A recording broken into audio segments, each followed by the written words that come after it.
Runnemede Board of Education meeting is called to order. The Board of Education is in compliance with sunshine regulations. This meeting was appropriately advertised by notifying the retrospect, as well as posting notices in Barrow Hall, the Runnemede Post Office, Marybold School, Alina Bingham School, and Grace County School.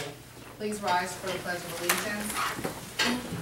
Pledge allegiance to the flag of the United States of America and to the republic for which it stands, one nation, under God, indivisible, with liberty and justice for all. At this time, we would like to, as a Board of Education and as members of the public, we would like to have a moment of silence to honor the victims of Sandy Hook Elementary School in Newtown, Connecticut.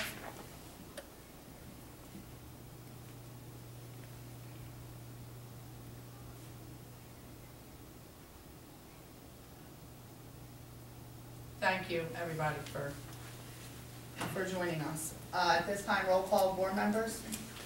Angel Beatty. Here. Charles Buckheim. Present. Naomi Davidson. Here. Amy Farr. Here. Maria Panzarella. Here. Patricia Smith. Here. Samantha Spalding. Here. Lynn Torello. Here. And John Ward. Here. All present. Also present, Dr. Nancy Ward, Superintendent of Schools, Joanne Augustine, Business Administrator, Marie Gallagher, Principal of Bigland Downing School, Mark Iannucci, Principal of Marybold School, Janet Fiola, Child Studies Team Coordinator, and Mr. Butch Bruner, Maintenance Supervisor. There's going to be a change in the agenda. At this time, I'm going to ask Mr. Colavita to stand up to give us an audit presentation, please, because Mr. Colavita has another meeting to attend this evening. Thank you. Allowed. I wouldn't have it any other way. I need 2 meetings in a month. Yeah.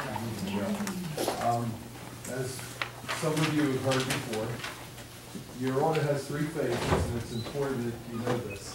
The first phase is the financial phase, and this has to do with balance sheets, income statements, and other financial matters in addition to demographics that go throughout this comprehensive annual financial report document. It's referred to as the CAFR. Now, you're responsible for this document. Of course, we prepare it for you, as in the case of most districts in the state. And we perform the audit on the document. And then we have this smaller document, which is the actual audit report. It's called the management report. Now, the second phase would be compliance. You're required to follow federal law, state law, and local ordinances as a body. And the third phase would be internal control. As a decent-sized business in town, you have to run the school in a business-like manner. And it's incumbent on you to pass policies, and then have the policies carried out, and have someone like myself check on the policies and the activity to see that you're not only in compliance with laws, but that you also conduct yourselves, again, in a business-like manner. Now, your statutory requirement is that you recognize and understand the findings. In our society, as far as auditing, we only focus on areas of improvement. We don't generally make positive comments, and they're called findings. And within 45 days, we need a corrective action plan on the items that are considered as in need of improvement.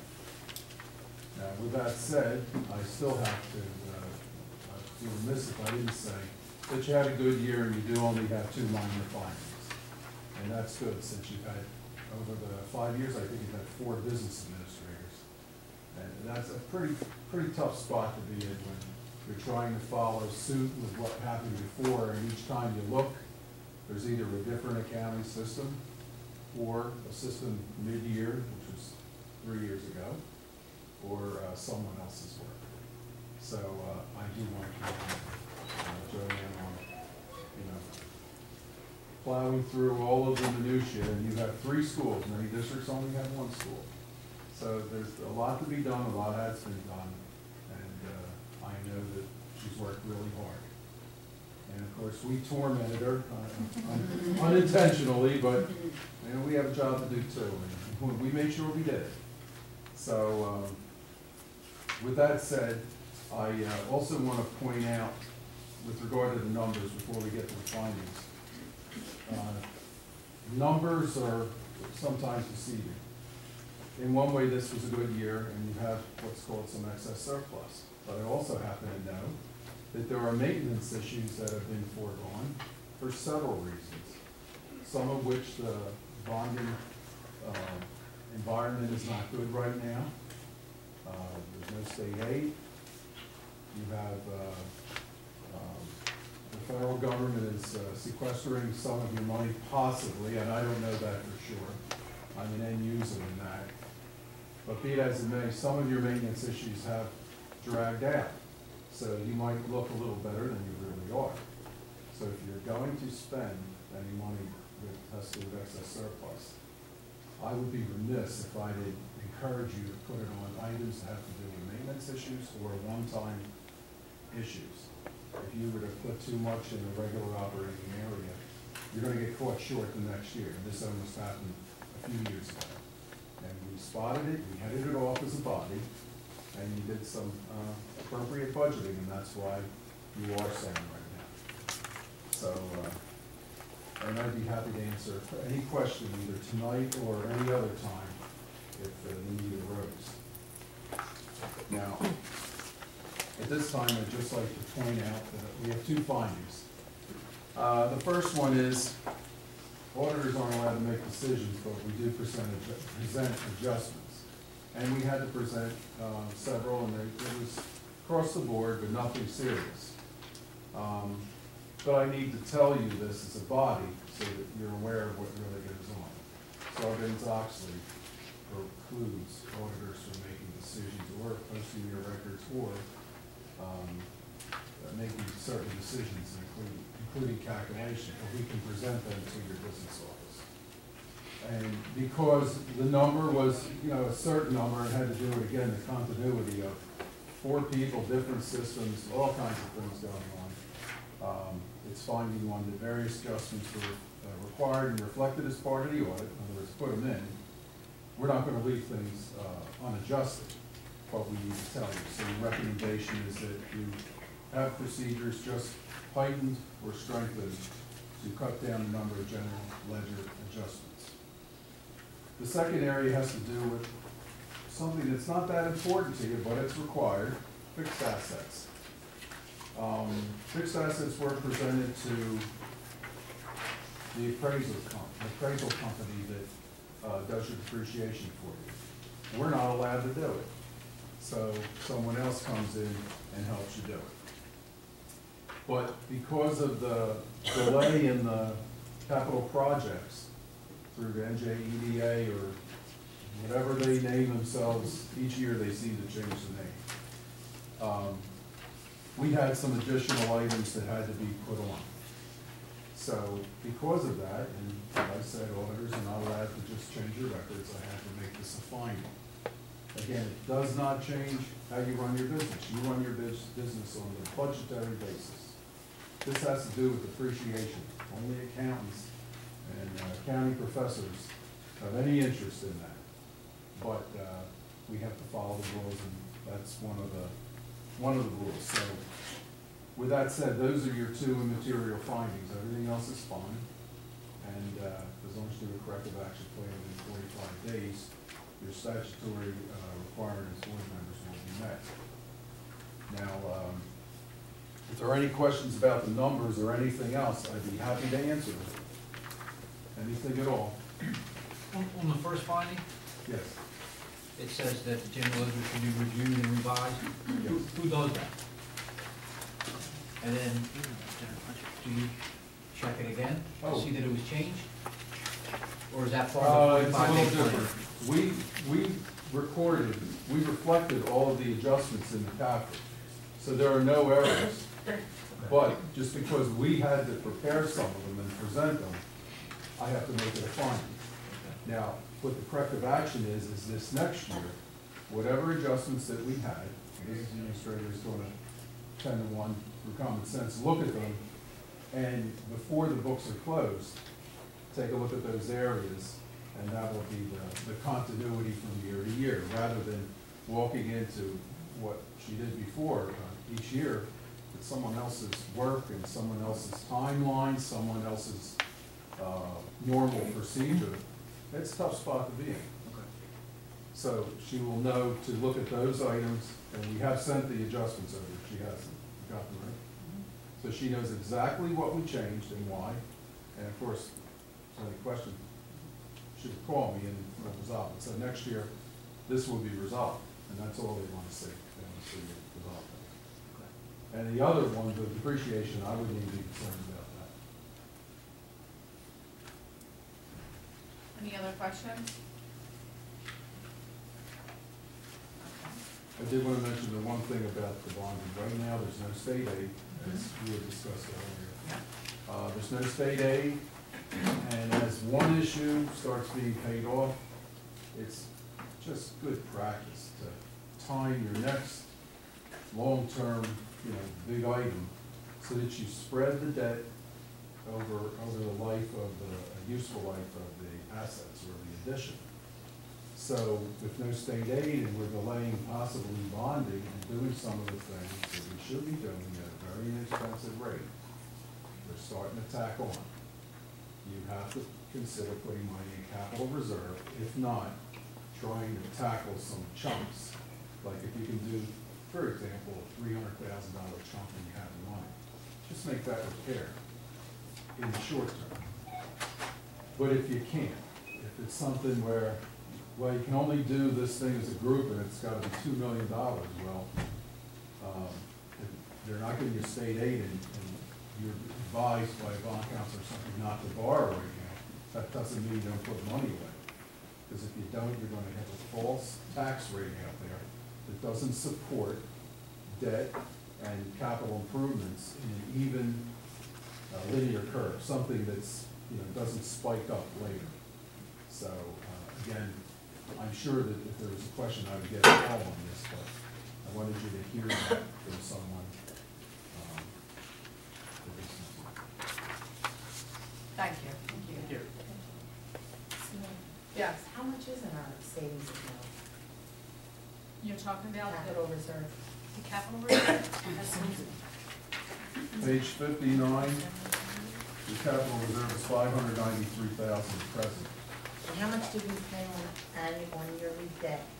What would our yearly debt have accrued if we were still paying a loan, bond? What would we yearly pay on a bond? What were we paying? The one that we had paid off? Yes. I believe the semi-annual payment was $250,000. So, But we paid that off in March. We paid it off the prior year, but then the interest was lower because it was declining scale. So behind the eight ball by the $250 at least. Right. At least. That was only a semi-annual payment. Right. so in our next budget, what did we have for going into that account for capital reserve? We did have it, so that's what I want to continue to address, so that we're maintaining our buildings, especially in this atmosphere where there's not the state aid to support the taxpayers. We're actually going to be able to start doing projects ourselves and have a little, like they say. Or the bigger ones, put more into our capital reserve because our long-range facility plan allows for a higher number, and we keep putting it in there so that we can do this bigger project that we haven't been even putting on. So the budget was approved for 12-13. The one that we're in now. The one we're in now. So the next budget that comes up means that for a whole year, we won't be putting anything essentially away. No, when we do our budget, that's one of the things that I would want to do, is put it into our capital reserve in order to So it's address our happening building now. concerns. There will be some money that is saved in the 12-13 budget that will be moved into capital That's reserve nice, for okay. projects That's to be done usually over the usually summer. like next year. Okay, So we don't know how much yet. That still has to be done. We don't know how much, right? We're in the process, the building of the 13-14 budget is in the process right now. It's getting started, and it won't be due to the county until Right. in March. Right. And this is one of the areas that we'll want to put some of the money in. since we'll never get a bond referendum passed, because we just can't, we can't expect our taxpayers to pay $3 million for new roofs, even though we need them. Or there's no state aid, we can't, so we decided as a committee, we can't go out and ask our taxpayers to do it. Any other questions?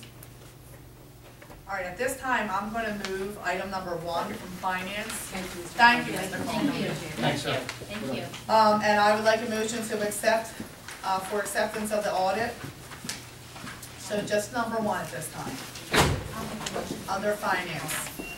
Motion made by Patty, seconded by John. Any questions?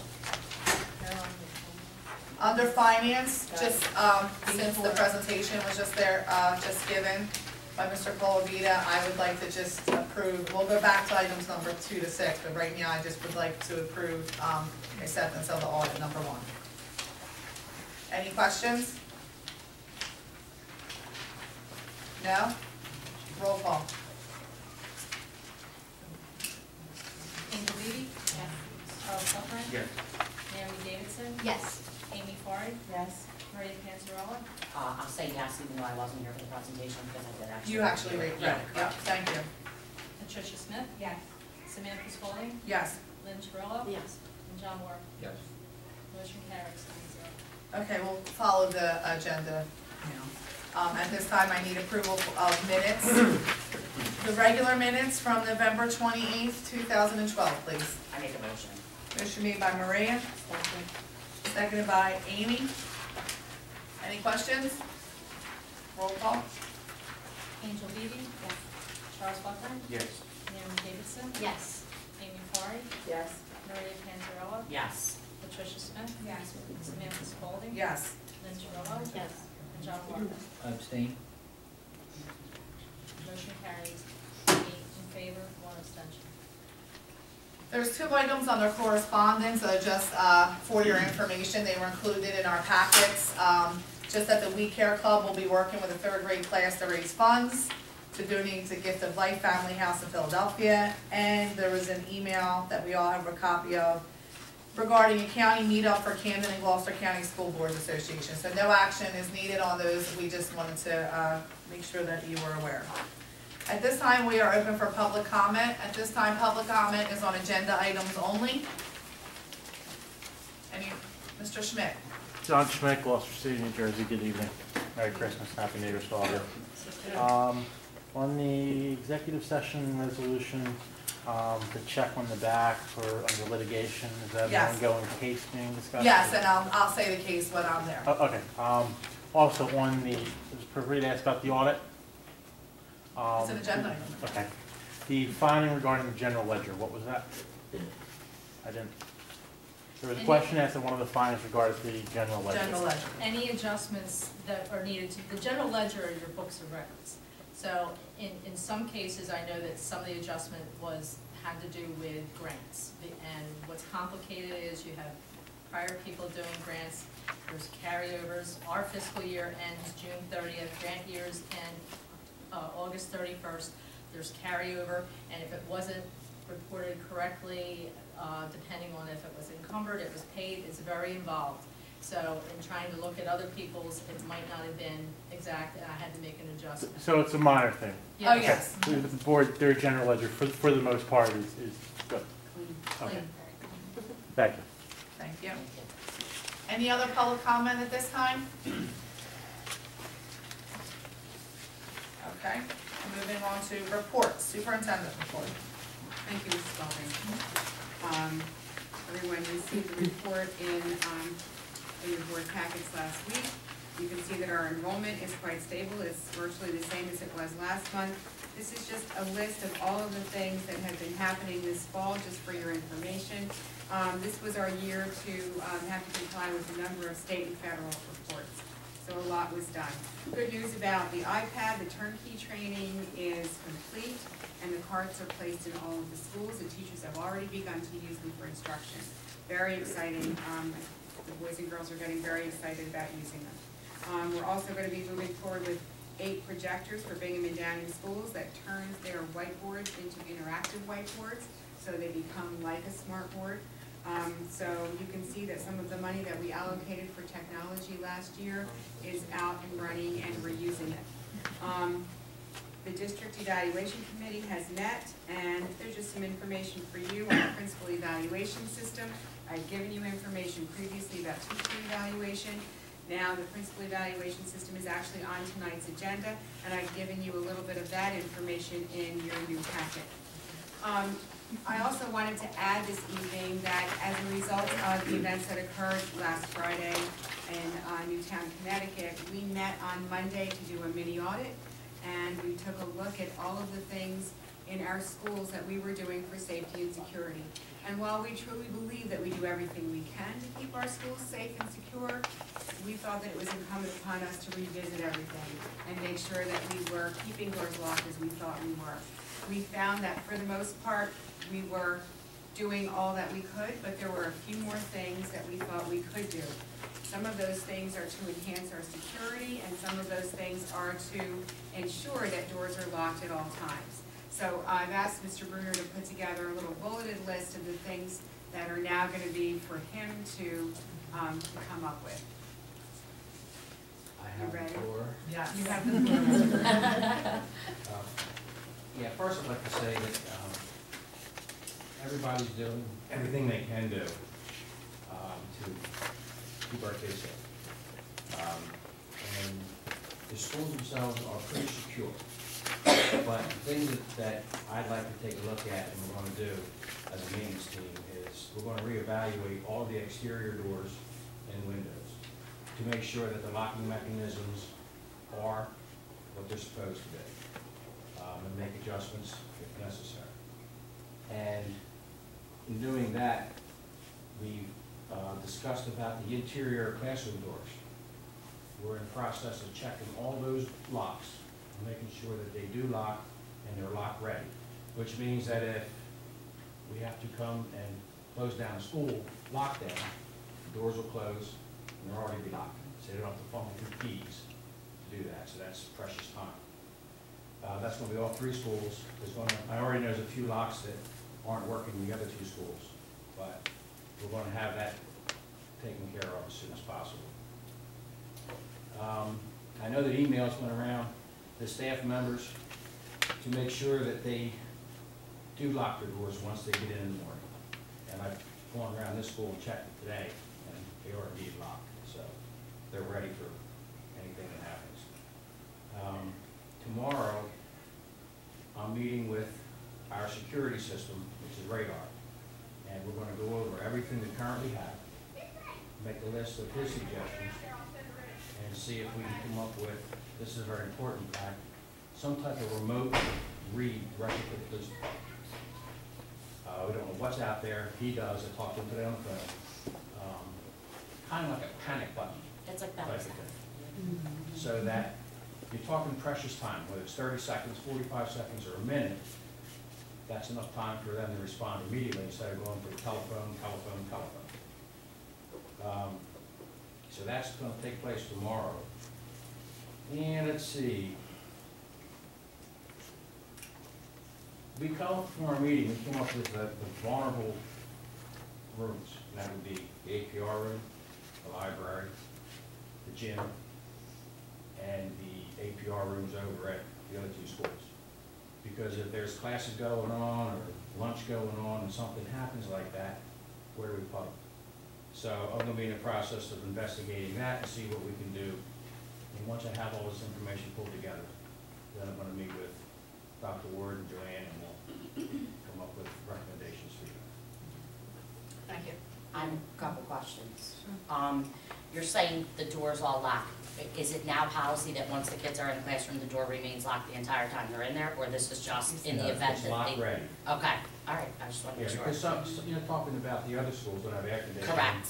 And all that kind of stuff. Correct. So we're taking that into consideration. All right, the second question I had is regarding teachers' cell phones. I don't know if anybody listened or watched as closely as I did what happened on Friday, but a number of those teachers did not have their cell phones like on them, including the school nurse, who her and a secretary sat for 4 hours until someone was brave enough to go to her office and get the cell phone.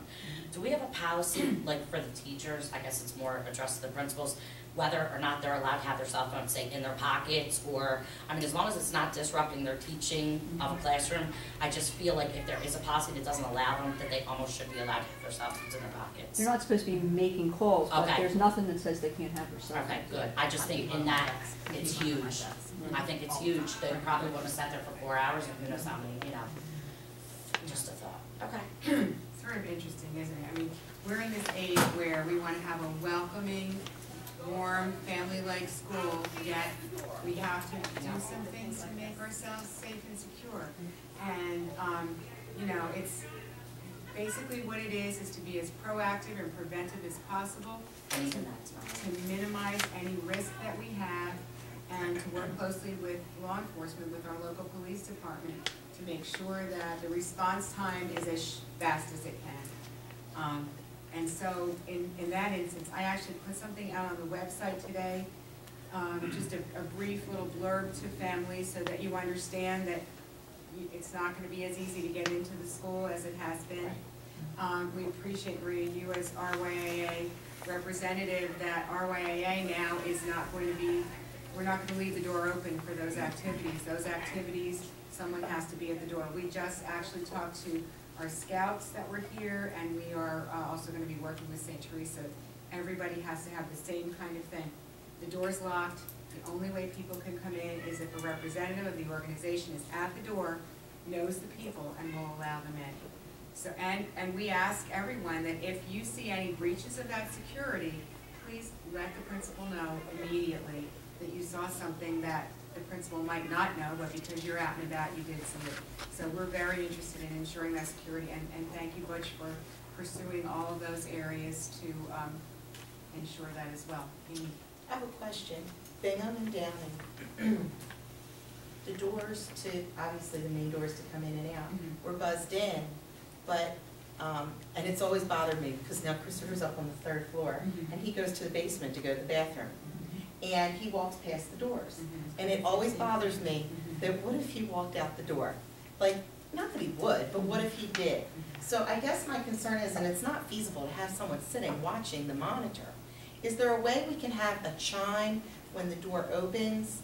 Because, I mean, you can have it on your home alarm system, but at least that it would make someone in the office be aware that that door has been opened. Our alarm system would have that, it just has to be, Programmed in. so yes, we can do that. And that it can also alert them if it hasn't closed properly, like my refrigerator tells me when it's not shut. I have to check into that. It's a good Because question. if someone was to prop it open, just to say, run to the car out front because they left their other child, and they just put a stick in the door for a brief minute, at some point, it's going to, all I'm saying is it's accountability, that's all. So if it rang to let Annette know that it's still open, because she doesn't see it, unless she turns around to see that camera. That's She a doesn't- good question. she doesn't I know really- that the chime, as soon as you open it, it only has to open a little bit. Right. The chime go off. Well, actually, it would be needed on both doors, because now it's on, I mean, you could put it on all doors, but, especially at the front where everyone's kind of. There's not a buzzing on that door, though, I don't think, is there? That's just a swipe. What? On the Okay, far go end, but out. the kids can walk They out can it. go out. You're right, they And, can. At any time. and parents do let other people in behind them. That's So, how many That was- times have we that's gone what in it to is. do, Somebody something, or brings pick up a somebody in. kid, and Sure. someone's walking behind us, and the courteous thing to do is to hold the door and allow them to come in with you.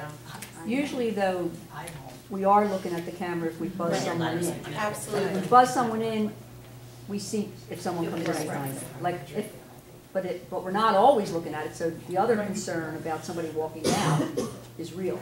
But Yeah, and the sad reality in all that we're talking about is the gentleman was not buzzed through the door. No. So I mean, that school did not breach a security issue at all, let's remember. So as we talk about enhancing our security, they were as secure as we are, if not more so, and it didn't help. So Absolutely. sadly enough, it's good that we're proactive in talking about what more we can do, but I think actually preparing everyone for what could happen in the event that we don't have the chance of stopping someone Absolutely. who has different reasons is probably. I'd just like to make a comment too. The other day I came in for a committee meeting at around 4 o'clock. There's a young lady sitting at the front lobby. I came to the door and, you know, buzzed the buzzer or hit the door to pull it. She looked up at me and, you know, I could have waved and smiled and motioned her over, but I didn't. You know, I hit the button. But she just looked at me like, okay, don't know you. Put her head right back down and continued whatever she was doing. So when I was finally buzzed in, I, you know, went up to her and I said, thank you very much for not coming to let me in. You did the right thing. So it's good to know that your kids are doing the right thing. So were the kids talked to about all of that? They always Or- have. Well, Well, the after kids- the I mean, we we have always the drill, discuss- we drill. Yeah. Yeah. We talk about the drills all the time, and we do the drills every month, but we didn't talk to them about the event because a lot of parents decided not to No, talk to their I kids wouldn't about the either. event, and we Just to didn't. reiterate. But what the we were kids in before. old school know, because sometimes I'm like this, down by the preschool room, and they just walk right by me to their locker, like, they don't let me in. There's 200 and something kids that call me by my first name, And they don't let I you wait in. at the Yeah. door like everybody else. Right. So they're obviously instructed behind these walls, you know, oh, well, that's Maria, she can wait like everyone else, and they do it. I think it's great, I think it's awesome. I just wonder if the smaller ones would do the same thing. We've talked to them, we've talked to them. Nobody's We ever have had the had, door we open. have had instances where it's happened and right away we get on top of it, you know. But it is hard with that age group. It Yeah, is, because they're they're very your trust trusting. parents, you Yeah. know what I mean? So if someone's knocking, Right. yeah, look, I'm going downstairs, Yes. open the door real quick. Because they don't foresee, like, Volt's kids are old enough to recognize that there could be danger. Right. Ours aren't. The little ones aren't. Right. But we do remind them, and we do keep a pretty good eye on those cameras. It is part of the safety, health and safety Mhm. curriculum too.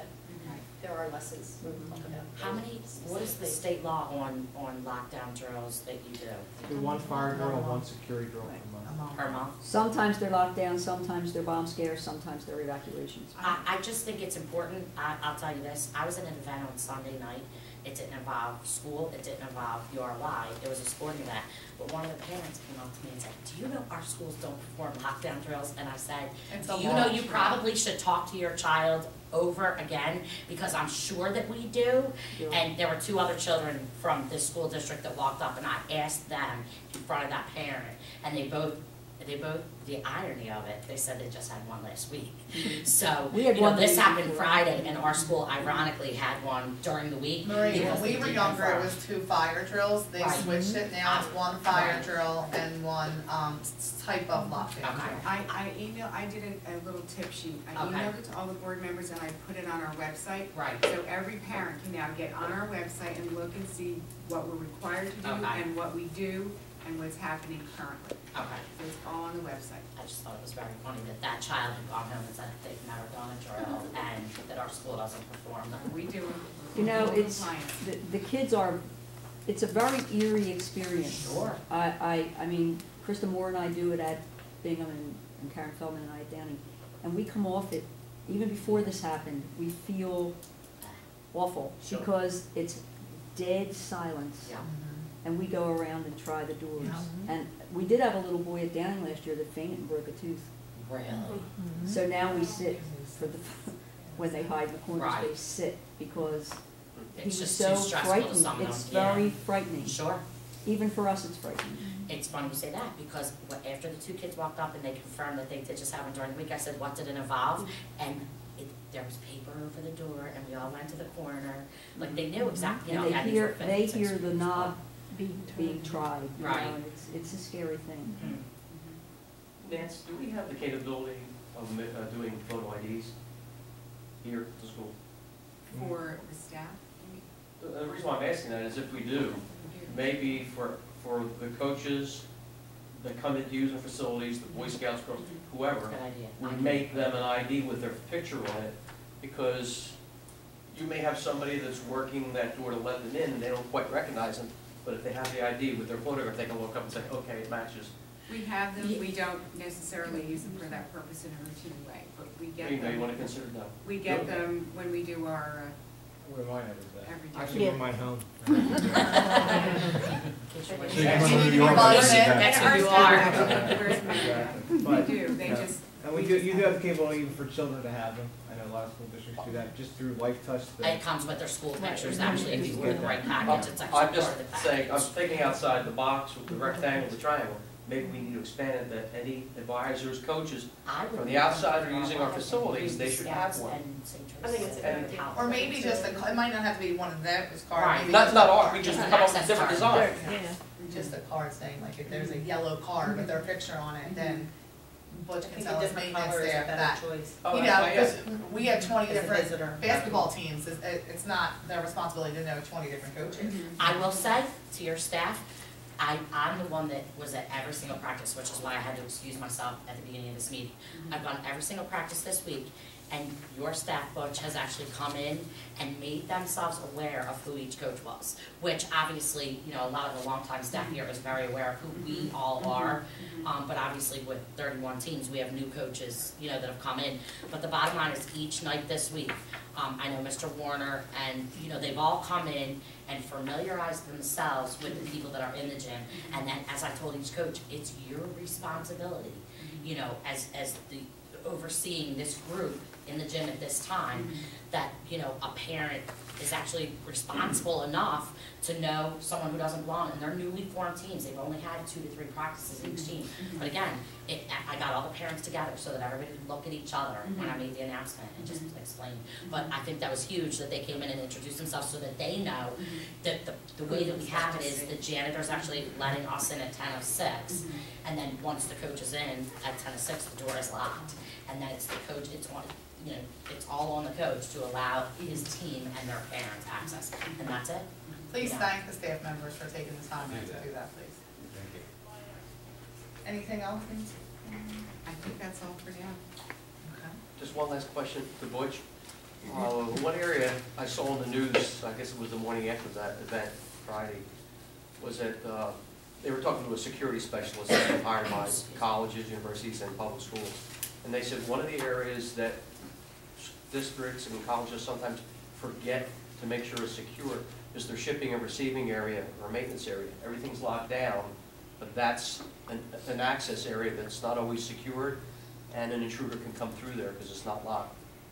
Is our receiving Ours shipping is area there. always Locked. I locked? can't get in there. And when they're not, either myself or Bill, It's who's standing there. another big man, is right there. So it's always locked down.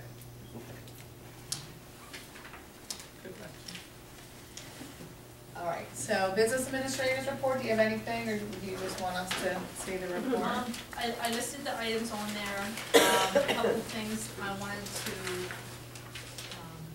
make mention of. The one where I put together and invoiced the 4 tuition contracts for the DCPP and or homeless children that we've received. I know there was a concern last meeting about the reverse situation, and actually I was able to get that together for the other districts of residence that the children are coming here, and it was amounted to over $65,000.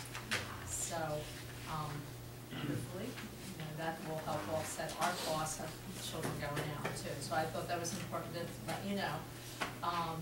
And then the other item too, there was about the adjustments to Route 2, that will be taken care of, and the children that were in the hazardous condition will be, for Downing, will be on the route starting right after the first of the year. Did you guys notify me? That is what I was Sharon? I spoke to the bus driver, so I could figure out how I know, we timing can't and all get her. was. It's gonna be approximate to begin I know he with, wants it. but I spoke to John himself, just to get an idea of how he's doing the route and how that would affect any of the overtimes too. Thank you. Building and grounds report, principals reports, nurses report, and special education reports were all attached in our packets. Any questions when you read them over the weekend? Sorry. Maria? That girl again. I have a concern and a problem. For years, we've talked about the basketball team slamming the doors as they come out of the gym to go to the bathroom. I have a bigger concern. The door slams all by itself. No child has the ability to do so. But I have a real concern, wondering how someone has not lost a finger or 2 or 5 in that door. that door, and I can take you all out to show you right now just You how don't need bad to, you already it did is. me. It is a problem. It's a Just quick sort of- fix, I've been told. No. I was just working on it tonight. Were you? It's completely shot, the door closers are shot, so I. Can we buy new door closers? I'll buy them. Well, no, I'll get it. Oh. As a matter of fact, I was looking in the book just before I came in here. Gotcha. Because when I couldn't adjust it, I said, okay, so gotta be replaced. Right. Well, I was like. So it's not the door itself, it's It's the. that metal thing. The And The I was we were trying to go get my figure it phone out. Maria and I screwdriver. were trying to figure it out, we couldn't the other day. Don't so. think I wasn't gonna Right forget down myself. Buckwood. It's down at the. It's right out here. It's right out, it's the second door. Oh, this to the one. gym. I know. Yeah. I don't Oh, have it it. is. I mean, like I said, I'm telling the parents, don't slam the door, and then I walk out and go, BAM! But then, it's not only the noise it makes, it's just such a safety concern. I can't, thank God the doors are open while the kids are in school, because they'd get their fingers stuck. If not, it's bad. Well, thank you for letting us know that it's being taken care of. It's a real problem. Yeah. You got the door fixed? You mean The one that was push stuck. bar? Take care of that right away. Thank you for doing that too. You ready for the snow watch? All right, I just checked in. Rewind, there's a question. What's gonna be our policy on Saturdays in the event of snow? Who's gonna let organizations that use the gym outside of the school? Well, the Want my only cell phone? snowstorm we had last year, on a Saturday, It was perfect, I thank you very much. yeah, well, that's the same kind of procedure we're going to continue. Okay. Whoever is covering that morning, I will get a phone call and I'll be out here helping them right away. Okay, so in the event of a cancellation, would someone notify me? Event of the cancellation of what, the game? If you can't clear the snow by 9 AM, what would be the time frame for notification? I would say at least a half hour before that, wouldn't you? 8:30? Well, I'm asking because I have coaches asking me. I would say 8:30. Okay. Would be the target time, Okay, because that way you used to have 30 minutes to respond or get up. and notify, or- right, or come and stand in the parking lot and tell everybody to go home. Yeah, well, the only reason it would be canceled is if they couldn't get the parking lot clear, Okay, because we'll have a sidewalk there. okay, great. Unless it's 6 feet high. Did you want a job with the borough? Because they might need a little help with that. All right, I'm moving along. No more Thank you. questions? I'm moving along. PTA report, the ladies are busy down, separating cookies and everything will be great for the holidays, so we thank the PTA as usual. Camden County Educational Services Commission report, I don't believe there is any. New Jersey School Board's report. I have a brief one.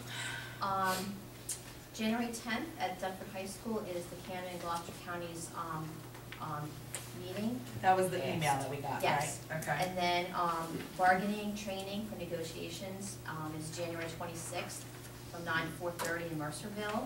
That is academy credits of 2 that you could earn for that. Can I stop you there?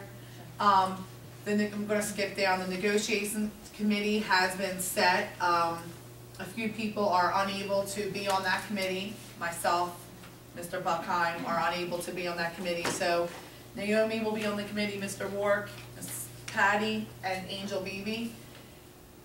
On January 26th, if you want to go to that, Joanne needs to know, and Nancy needs to know before our reorg meeting, so we can have you approved to go to that. It's all day, 9 to 4:30 in Mercerville. And it's intense, but we would need to know to make sure that you, are approved to go to that, okay? Angel, you wanna go to it? The January 26th. Patty, you're checking your calendar? Okay. John, you're good, you have experience, right? If I can, I will, but I won't know that until after the first. Okay, so you'll let me know on the 2nd? Yes. Okay. I'm a yes. I'll call you.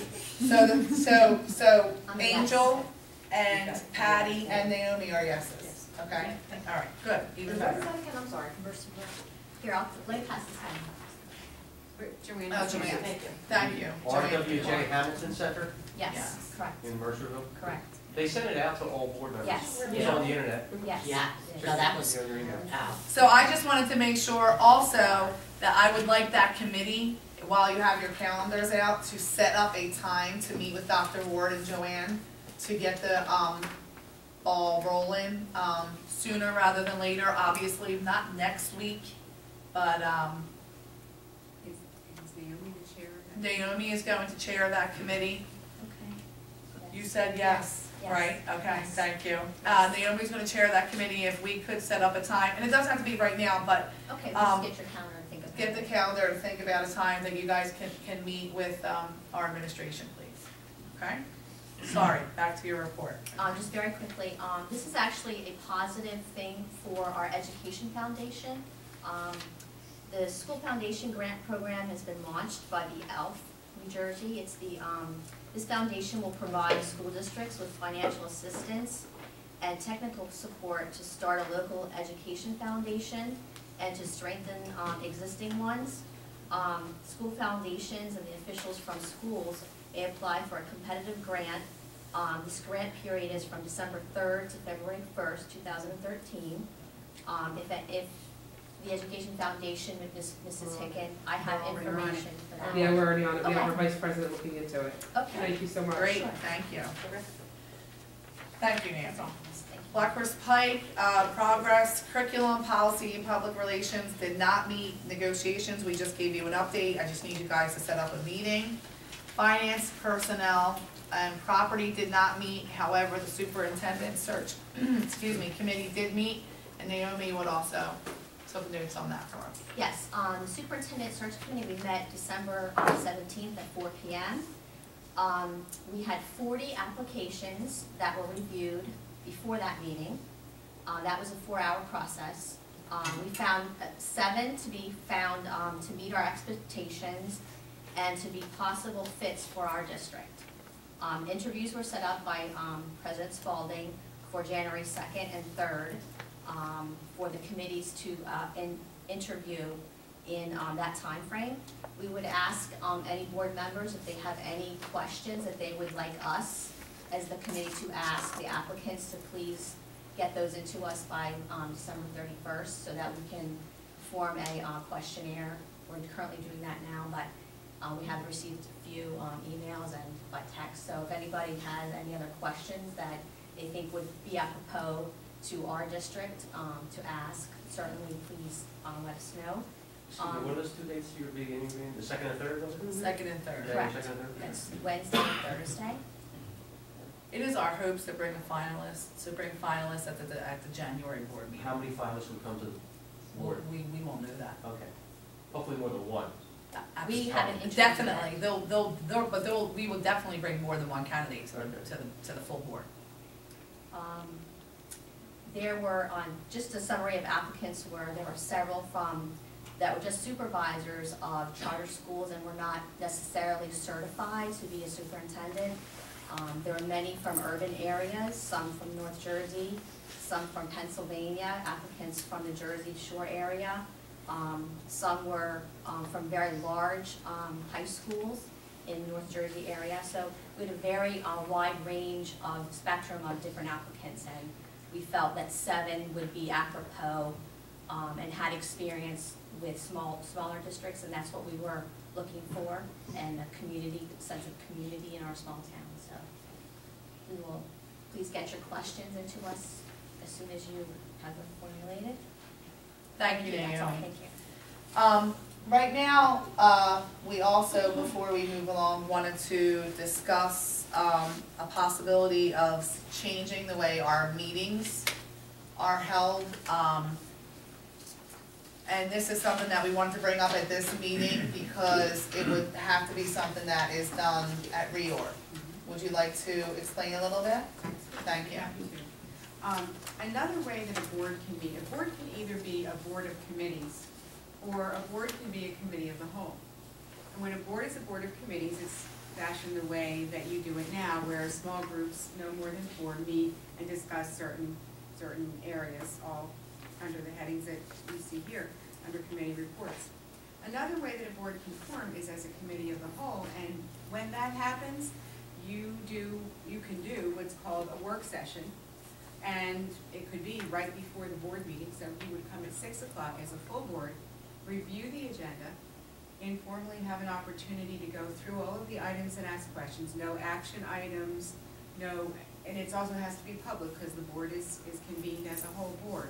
But it gives you an opportunity to go back and forth with some questions, concerns, thoughts, and then the whole board has an opportunity to hear everything all at the same time, and then you adjourn your work session and you go right into your regular board meeting where all of your action items are discussed and And brought voted on. and voted on, right? There's no voting in a work session, but it's a work session, so you're coming with, you know, questions, ideas, even your own informal research or thoughts or anything that you have. So. So can I pose like a Absolutely. question? So sometimes the property committee will say, you know what, we need to get together because our buildings need repairs and we don't have the money, so I need to speak to, Nancy, can you please get the auditor, excuse me, not the auditor, can you please get the architect out here because I want him to show us how much it would cost for a new school. Angel and Amy wanted to know last year, we want a K-8 brand new building, right? And they didn't believe me that we could afford it, so I had the guy come out. So that would be, Yes. that would be done here All for together. all of us to, Right, to see. right. Instead of just four of us or two of us. Don't worry. So that has to be a board decision. Is she holding on to that? I noticed I didn't show up. That has to be a board decision. Do you want to continue on like we have done in the past with committees? B, are we available at 6 p.m.? C, do you want to have a work session before we go to, I mean, this is For every meeting? every or just- single meeting. Oh. So this is a, like it would be a major We don't have change. them anymore. It would be a major change, so it's a board decision, it's not, I wanted to bring it to all of your attention before it was done, and see how you feel about it. Well, for people on multiple committees, it actually probably would save them some time, depending on how many committee Well, we're meetings all they on have. multiple We're all on multiple committees, and I seriously just need to know how you feel, because it would be up to me before reorg to put you all back on different committees, or keep you the same and make sure all my committees have. So I need your feelings on it, Well, our board meetings are once a month, right? once a month. So we would all meet at 6 o'clock once a month before, And have a work session. at last That's Wednesday of the open, month. and since we're all together, it's an open session. So the discussions that you would have in your committee meetings would be done publicly. When I served on the regional school board, that's how we ran the meeting. And transparency is not a bad thing. No. I It's- just, It's effective, it's just that you've gotta be able to be here at 6 o'clock. I don't know everybody's schedule. Well, the other thing was, we had talked about as a group doing regularly in one of our goal sessions, it was either in August or prior to that, that we were gonna try to have more regular committee meetings on a monthly basis, because a lot of districts, regardless of whether there's anything brought to the forefront by the superintendent or not, or the business administrators still meet irregardless of whether there's anything just to discuss. this may things- force our hand, That's so my say point. 1 month there isn't much going on, well, let's think of something. Just Because talk. there's always something to talk Oh, about. yeah. So, Miss Miss Baseball, Miss Baseball, you can be here by 6 o'clock? Yes, baseball. Wow. Baseball's a few months away, but sure, I'll be able to But be it's gonna there be, in if June. we do it in January, it's the whole year. Hey, You can't Wednesday's switch a again good till the night whole for year. me. Everybody's okay with going that route? Yeah, I think we could try it, see Change is how it good. works. Okay. We've been meeting as committees since I've been on the board, so change is good. Try it, see if it works, see if it works. Okay, so then, How about all the people who attend, like the key people that attend, is this something that, are administrators okay with being here at 6? Usually here at 6 anyway. right, you never know. Well, they wouldn't have to Somebody come actually until just- 7. And they would, right. That They're would not be obligated to hours. come until 7, Depending on- or they're obligated to come over. Right. Okay. You'll save yourself a lot of time. Being on a school board myself, we do this as well. We do it on a different night besides the board meeting. No. Oh, no. Which you don't Not want to an do. option. That's what I'm telling you, you don't want to do that, so this would be, Perfect. I recommend you do that. We recommend you. My only thing is time frame. Mine Do you think meeting as a board whole in a work session, that we can accomplish what we do in small groups and committee in 1 hour, once a month? Well, I think we would still have to have special committees, like negotiations would still be a committee. Well, Superintendent What search you do is you do ad hoc committees for particular. Yeah, I Correct. agree that way.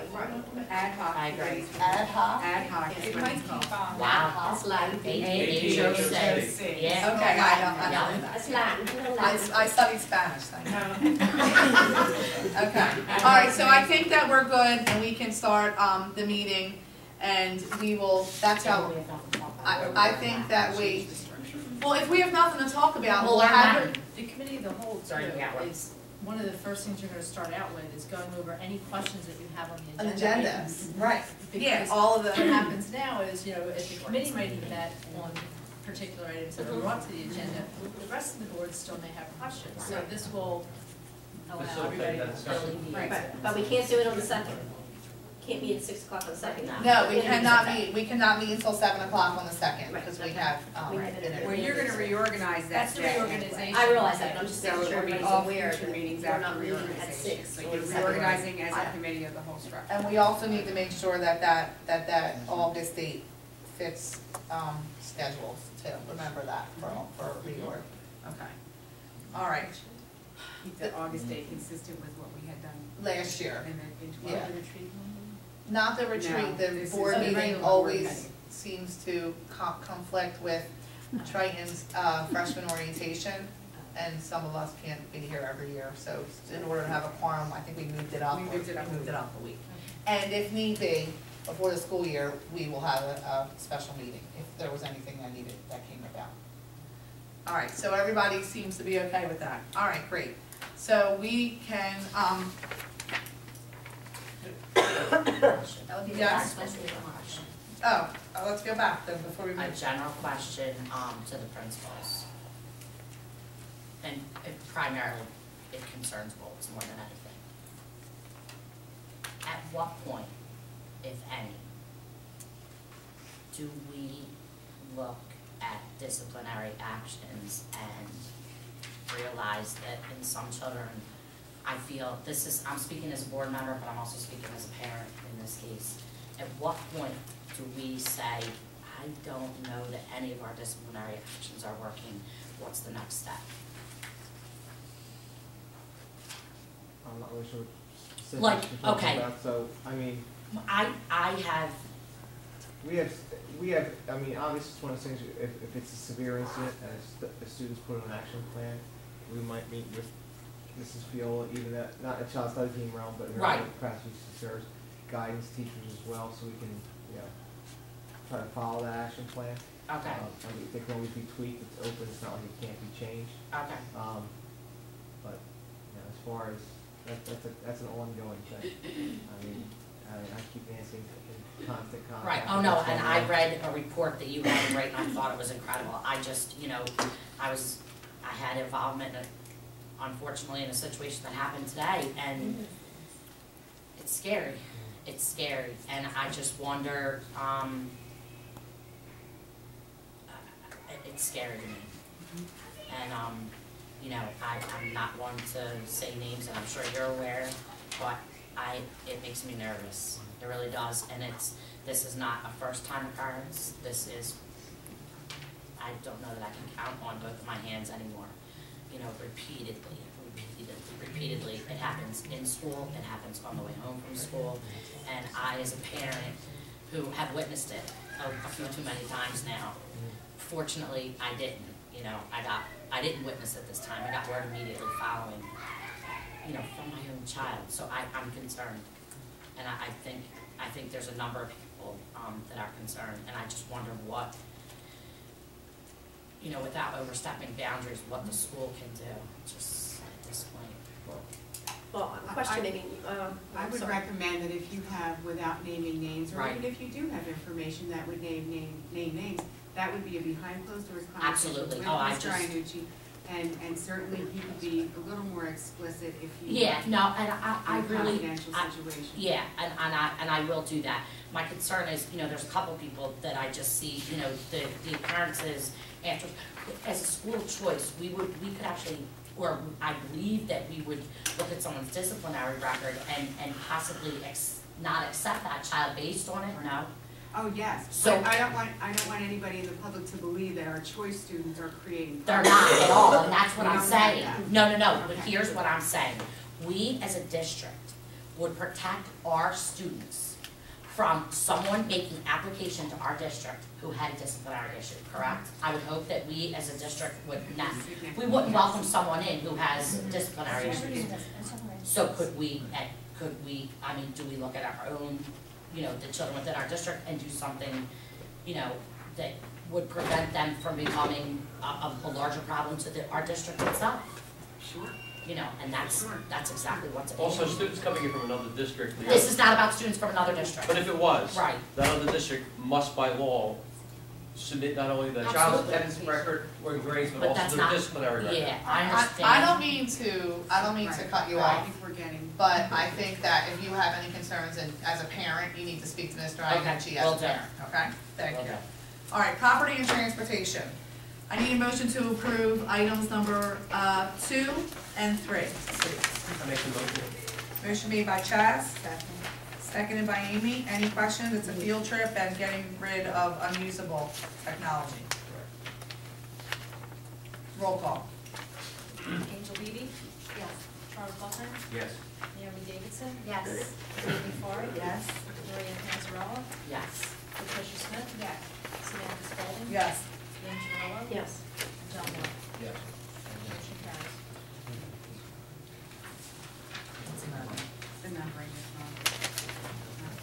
Where? Under I fixed personnel. it. No, it's fixed on I ours. fixed it. Under I saw it and I personnel? fixed it, I just didn't get to yours. Under personnel, I need a motion to approve items number 1 through 5. Motion made by Patty, seconded by Maria. Any questions? Yes. What's after-school skill enhancement program? We do it every year. It's a tutoring program for students who are identified as struggling mid-year, and we want to prepare them for success on the New Jersey assessment and in the classrooms as well. So, are we down or up from last year? It's It's Same. exactly the same amount of money. Same amount of money? No, I don't think you No, mean what do you mean by students. Students. Oh, well, we offer it to the same number every year. You know, like I basically tell the teachers in first grade to give me 8 to 10 names, and in second grade, 5 names, and third grade, 5 names.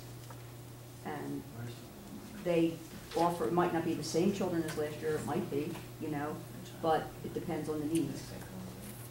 So if, it's how many from each class? Well, first grade, we have 2 because we want to intervene early.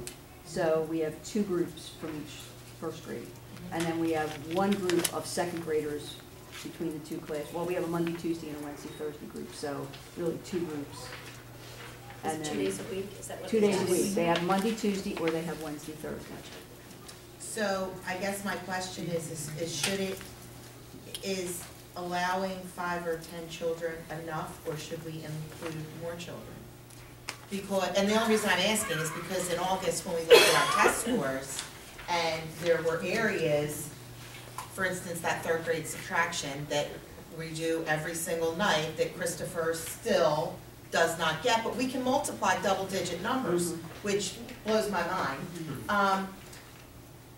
I'm being sarcastic on one hand because I give him extra, but my point is, should we be giving more money and allowing more kids to participate than what we're doing? Well, this is Title I money, so this is federal government money. This was budgeted out of the Title I budget. So I knew how much we had if we were gonna do the same program in the next year, and that's how we put it into the budget. But, so your concerns, Ms. Gallagher, can we say that these are the most struggling These are the students? most needy of the group. This Yes. isn't the after-school practice or the, you know, the extra homework or those kinds of students. These are students who are performing below grade level. Significantly below, yeah. And these are some of the same students who get in school, basic skills Oh, I don't instruction, all of disagree those with things. that. I'm not It's actually opposed to sort it of at all. extending My the- question is, should it just be Be more than expanded? that. Can we get more involved? Can we get more students involved, is your question? Well, I would say It it's, won't get it. what? are there students that should be in that group that aren't in that group? Well, yes, and is it because we just aren't allotting enough money? That's Yeah. my question. Do we need to allot more money?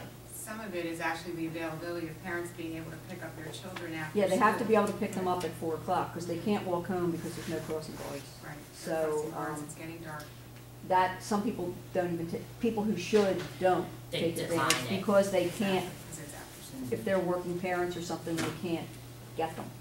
So then I have alternates that I go to next. You know, I ask the teachers to give me the ones they want in it, and then to give me alternates. So Ms. Gallagher, I'm sorry, maybe I missed that. How many students take advantage of this?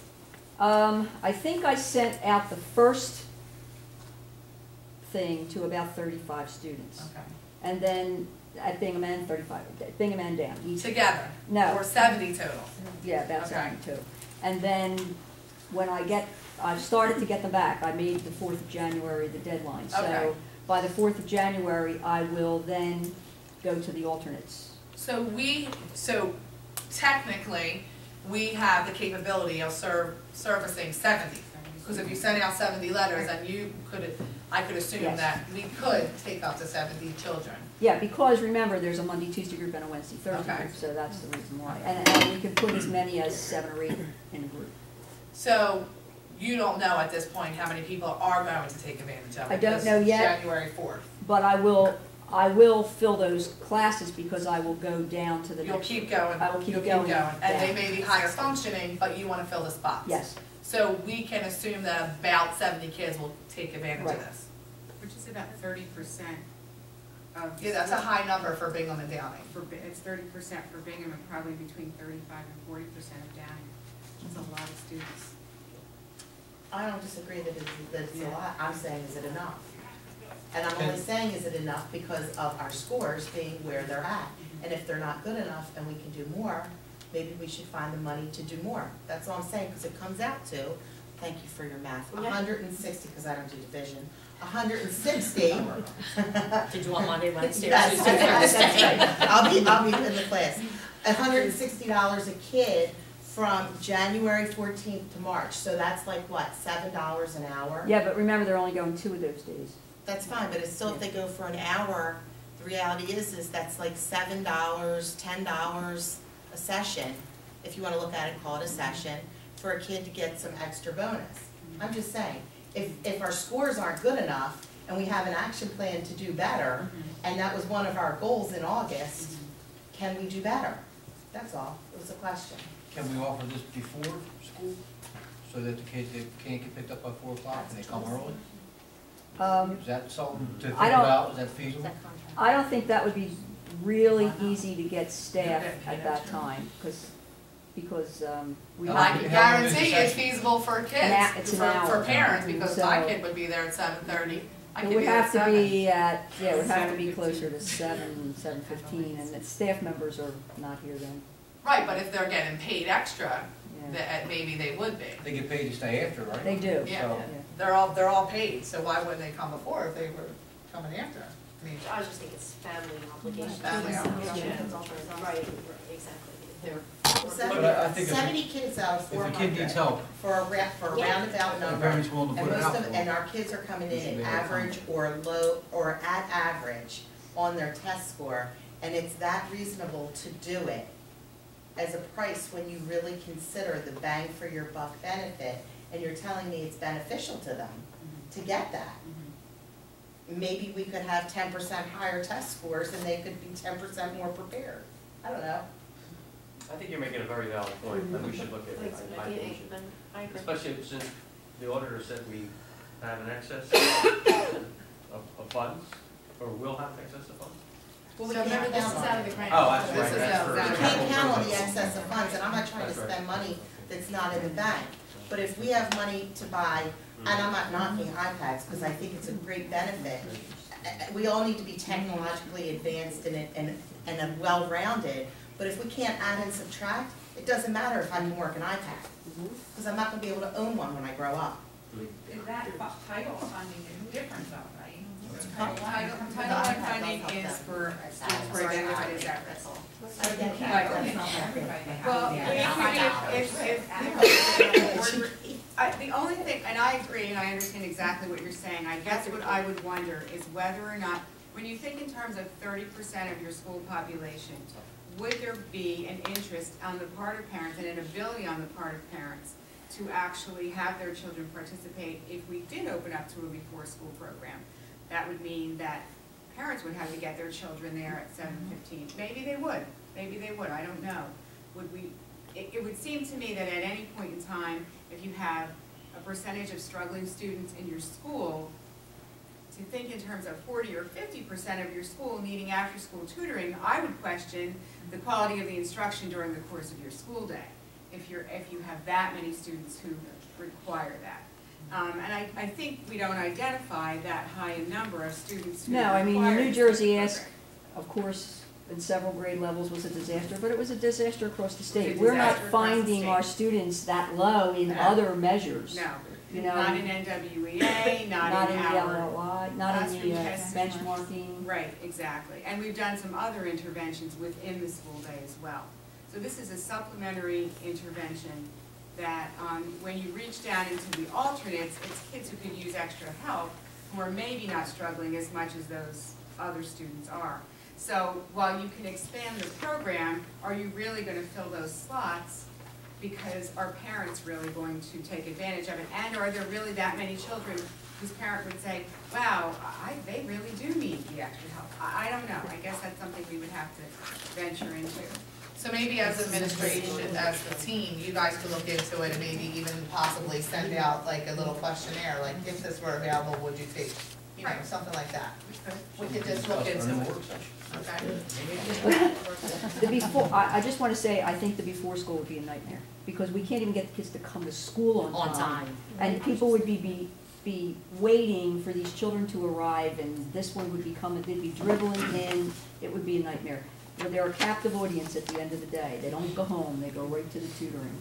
And it doesn't depend on anybody getting them there. And sometimes we have problems getting them picked up, but. At least they're there. But we I have think them we're really just, the goal of board is just try and get as many kids as possible. So we just would like the administrative team to look into that a little further, please. All right, so roll call? Angel Beebe? Yes to 1, 3, 4, 5, and hopefully stay for number 2. Charles Buckland? Yes. Naomi Davidson? Yes. Amy Farah? Yes. Maria Panzarella? Yes. Patricia Smith? Yes. Samantha Spalding? Yes. Lynn Terrell? Yes. And John Moore? Yes. Motion carries. Under finance, we already approved item number 1, so I just need a motion to approve items number 2 through 6. Excuse me. What? 6. Sorry, 6. My fault. I'd like to make a motion to approve items number 1 through 6. No, you're correct. 7. 2 through 6. 2 through 7, it's, 2 through 7. it is 2 through 7 because it's numbered wrong. Number 7 there is approval of bedside instruction for student, October 9th through January 4th. That should read number 7. So I need a motion to approve items number 2 through 7. I do. Oh, I'm sorry, Naomi made the motion, Second that. seconded by Patty. Any questions?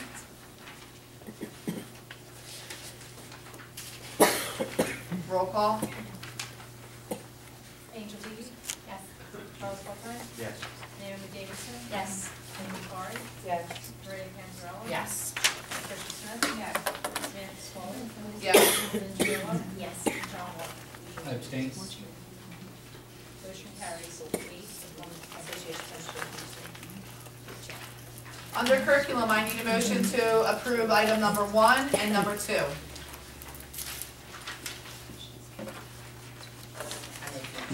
Motion made by Maria, I'll second.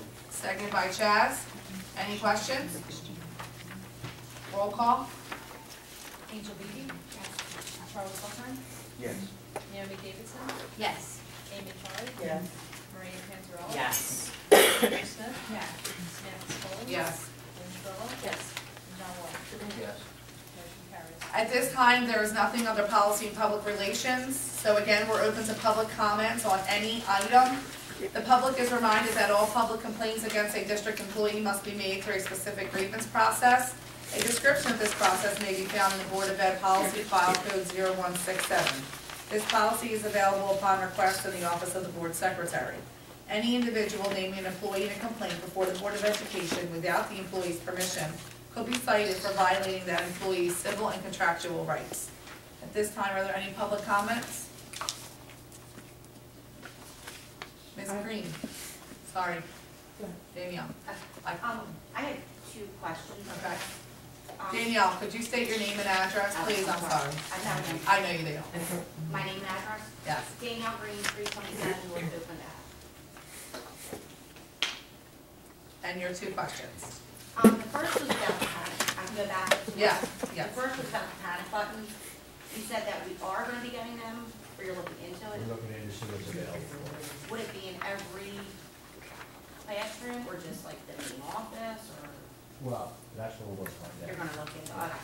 I just wondered, okay, and the other one was, I hate to even bring this up, but ever since this happened, it's been weighing in my mind for some reason.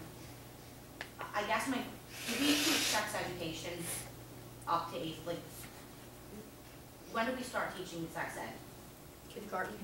You do? You do? Yes. Okay. It's called family life. Family life. Okay, well, there was just a comment made a few weeks ago by a student, and it's just disturbed me ever since then.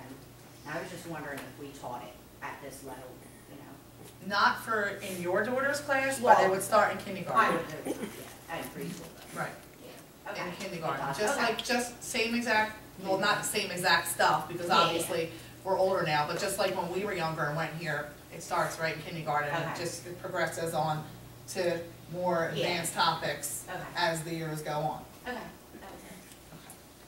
Thank you. Jen? Jen Pickett, 824 North Reed Ave. I have kind of like a twofold question. Is the school doing anything for our children's mental issues?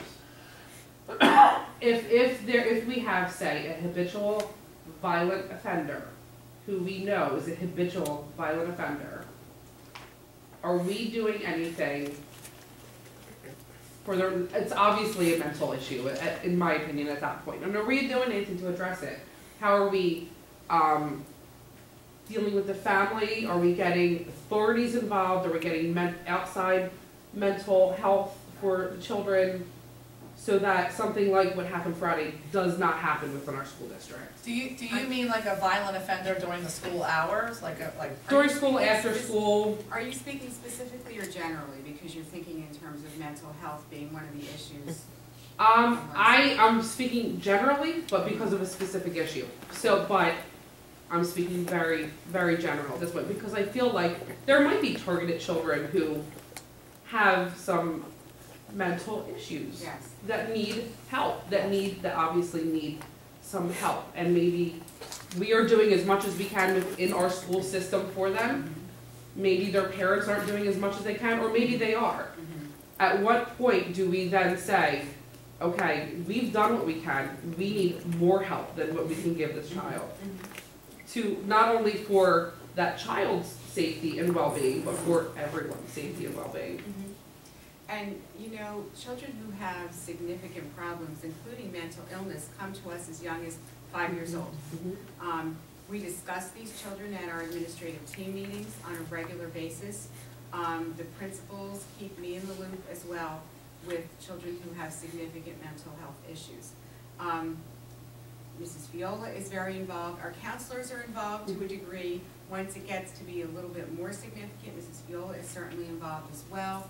There are a variety of partial care programs in this area.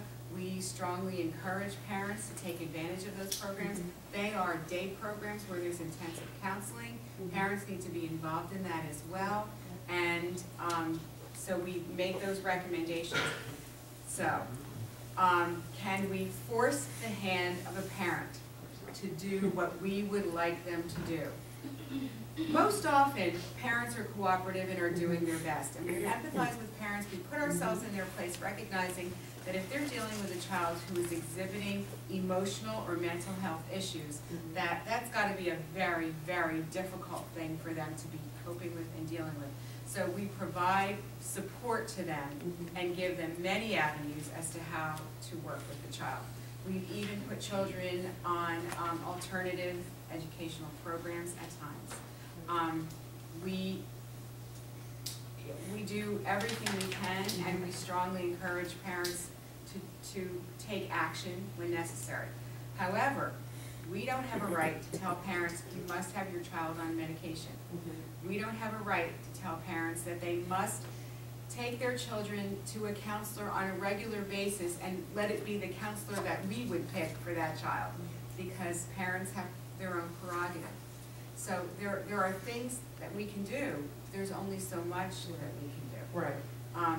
But if we find that a child is a danger to him or herself or others in the school, and for more than just one day, but on a regular ongoing basis, we have arranged for alternative programming as well. Sorry, can I ask a question on your question? And I'm speaking about somebody specific. Well, my first question is, forget that. If I feel that somebody could be a threat, has it, whatever, is there somebody that we could go and speak to? You speak to your building principal Principal. first. You would Start speak with to the principal? Yes. And Well, believe me, if there's I'm a not gonna child- be specific, but like, okay, it would be Triton. So I could go to them and You voice should. my You must. concern. Yes. You should, yeah. The vice The vice principal in principal. charge Just of your call. of the child's grade is Yeah. probably the first contact. Okay, That's right. I'm sorry. And here is the principals or vice principal, depending on whether or not, whoever you could reach first would be either Mr. Muggle or Mr. Iannucci. I would think that if it's after school and things are happening, you would contact DIFAS. If Well, I there's don't go something like that far because then the parent, you know what I mean? Well, you can No, do you it can be anonymously. anonymous. No, but I'm just saying, like, because But then the parents are gonna be looked at as, what are you doing wrong with your? No, they're not. I No. don't think so. I wouldn't believe that. I think what happened on Friday is really making people look at people with mental illness in a negative way, and it's not true. I think we're gonna all see that mental health programs out in the community aren't the best. I know they So are. then if I have a camera But for it's what we safety, have. do you think that would be the best route to go then, first? Go to the principal. Wait, that's first board protocol. But you could also do DIFAS anonymously on your own Well, time. yeah, I would. Yeah. If Well, it's I just would happening in the evaluate the whole community, family. you can call DIFAS. If it's happening, if it's crossing into school, you should speak to the people in school. Jen, did you have another question? I did, it's a joint question. So when our procedures in school are not working, when our punishments, when our detentions and suspensions and phone calls to parents and missing lunch, when those things are not working and the child is still exhibiting violent tendencies, what are our next steps? Like what, I mean, is that when then we recommend to the parents, okay, this is what you should do? When do we say enough is enough and the kid has to go to a different Yeah, school? what if the Technically is what my parents have question is. I'm trying to fluff it a little, but that's, Well, you know, you get started working with the parents very early on. That's, if you don't say, but here's what you need to understand. There is no expulsion of a child. There right, is no that's, such thing. that's. We are the- responsible for what's called FAPE, or Free and Appropriate Public Education. So if we are sending a child somewhere else, we are finding an alternative program for that child at our expense. Right, Which doesn't mean it can't happen, right. because if a child is in danger of to harm himself or others in that school environment, then a child could go to another school, or have a program that is some blended kind of program where it's home and school or something along those lines. But it's very specific to the individual child. Okay. And it sounds like a few of you are having a concern, and I wonder if you ever Yes. went to the principal about this. Yes, yeah, and he's fantastic, don't get me wrong. Yeah. Dude, he's absolutely doing everything, in my opinion, he's doing everything that he can do. And that's why I guess my concern is. And even more, I think. And beyond, absolutely. I think So that that needs to be is, I noted. guess, where the concern comes from, like, Mhm. when, Yeah, it's something different every week, a different child every week. It's Not a different child. a different a child different- that is being targeted every week. I'm sorry. It's. it's scary. It's, yeah, and then this is the kind of child that you actually think about as, I've gotta be honest, I've heard things, you know, that he has said that makes you scared, it makes you think. I don't, you know, I know my child's safe, but is it safe with him in the school? Yeah, we're getting dangerously close to identifying. No, the I child. know, don't wanna be- I'm sorry. But, Um, and I don't mean to cut you off, Oh. Michelle, but Ms. Kawaki, did you have something you wanted to add? I did. You had said, I'm just really surprised that you had said that you cannot expel a child. And you said it would be, It's our job to educate every single child in the town of Runnemede. and And unfortunately, if it's your we had to, at your expense. But it's, if- no, it's my child's expense. That's where, If trying to learn in a classroom that's disturbed, and there's a constant disturbance. I have a quick question, and I have no idea what's going on as far as what you guys are talking about, but from a discipline issue, if someone is terroristically threatening kids, there's a discipline protocol for that, right? it's all Just that, waiting for everything to. it's all, it's bullying. There's laws. Right. Yeah. I'll be honest, I don't feel comfortable talking about this because it's very fresh and I haven't even had a Oh. chance to interview Okay. certain instances. I have spoken to even some of the parents that are here tonight, Okay. you know, so that's It's a why. new thing then. this one. I don't want you to feel it's not being addressed, I just don't really think it's appropriate at this time to discuss it in this venue. And I'll be happy to call the parents here Right. and discuss that with them, and I've met with them, you know. Well, I had this question To be before and preventive, we so- got off on another run. Your courses of action when a child is being disciplined, have you found that your program is addressing, for the majority, the children who have, you know, gotten into trouble for one reason or other? Your courses of action and your plan.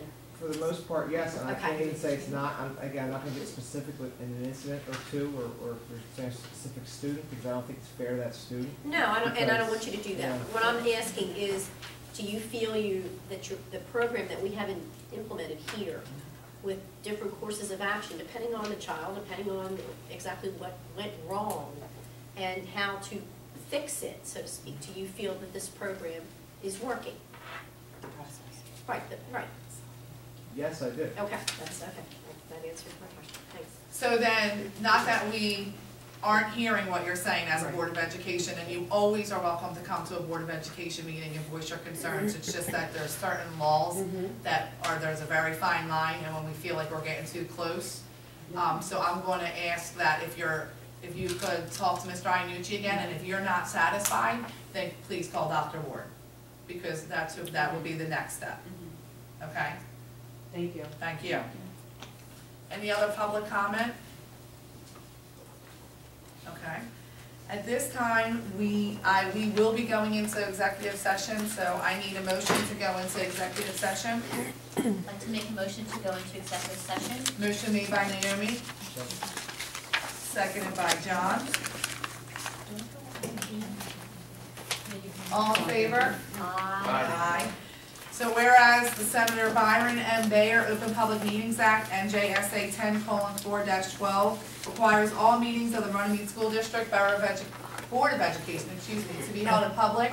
NJSA 10:4-12B sets forth 9 types of matters that may lawfully be discussed in executive session without the public being permitted to attend. And whereas the Runnemede Public School District Board of Education has deemed it necessary to go into closed session to discuss certain matters which are exempted from the public, and whereas the 9 exceptions to public meetings set forth in NJSA 10:4-12B are listed below, and next to each exception is a box within the number of issues to be privately discussed that fall within that exception shall be written. And after each exception is a space where additional information that will disclose as much information about the decision as possible without undermining the purpose of the exception shall be written. Now, therefore be it resolved that the Runnemede Public School District Board of Education will go into closed session for the following reasons as outlined in NJSA 10:4-12B.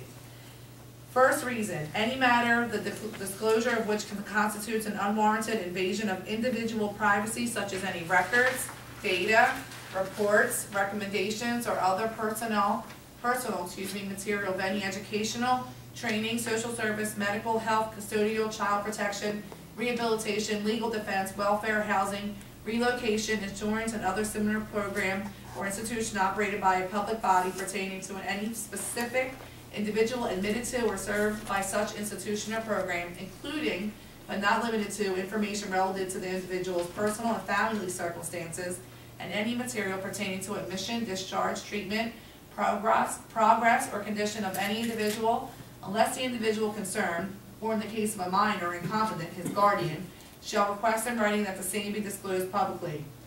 This evening, we're going in for this reason for a student matter. And we're also going in because of a pending or anticipated litigation or contract negotiation in which the public body is or may become a party. Any matters falling within the attorney-client privilege to the extent that confidentiality is required in order for the attorney to exercise his ethical duties as a lawyer. Tonight we are going in to executive because of the pending litigation on Runnemede School Board versus Alessi Roofing. Whereas the length of the executive session is undetermined, however, the Runnemede Public School District Board of Education will make every attempt to estimate the time of the session prior to convening the session, after which the public meeting shall reconvene at about 9 p.m. and the Runnemede Public School District Board of Education will proceed with business. Now, therefore be it resolved that the Runnemede Public School District Board of Education will go into executive session for only the above stated reasons.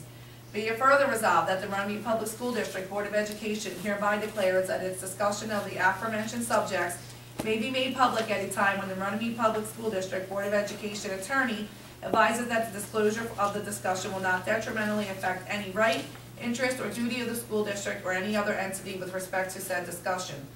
Be it further resolved that the Runnemede Public School District Board of Education, for the aforementioned reasons, hereby declares that the public is excluded from the portion of the meeting during which the above discussion shall take place, and hereby directs the board secretary to take appropriate action to effectuate the terms of this resolution. Be it further resolved that the board secretary on the next business day following this meeting shall furnish a copy of this resolution to any member of the public who requests one at the fees allowed by NJSA 47:1A-1. Thank you, Samantha. Well said. So at this time, we're going into executive session. Any action items? We do not anticipate any action items, so we will not vote on anything when we come back, and we will be about a half hour, but again, that's an estimate.